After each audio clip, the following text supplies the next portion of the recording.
So let's now see an example regarding a construction cost management document. Notice how the document structure is very similar to a BOQ or estimate document. In fact, the proposed view here is the BOQ view, but I can also choose to show other views such as the measurement book, work progression statement, and so on. For this document, we can see that 2 work progression statements have already been issued. Let's continue to work on this document and issue a 3rd work progression statement and see how the program simplifies this procedure, guiding us step by step. As mentioned earlier, we can continue to work using the very same method as seen for normal estimating activities.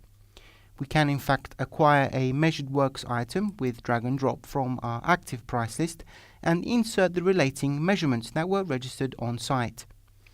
So simply insert the measurements for this excavation item.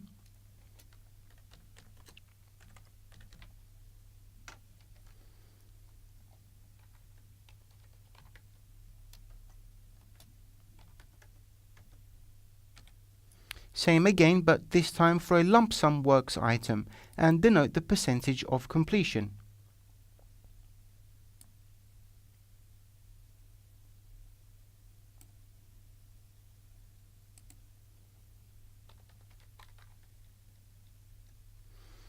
We can of course also use a sub-BOQ form to help us determine this percentage.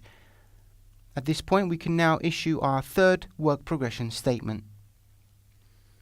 To do this, I can either do this manually by adding a note to all of the various construction cost documents in the print notes, but I can also use the wizard. In fact, when the wizard is activated, the program generates the correct sequence, proposing the various documents that are going to be printed.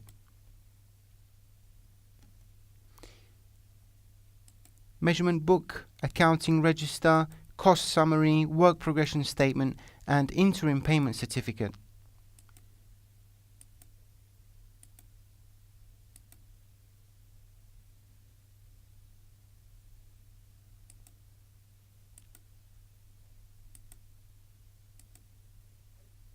Now, by clicking on End allows me to conclude the sequence and see how each type of document has been added under the relating print node. As you can see, PriMus makes the quantity surveyors work faster and safer.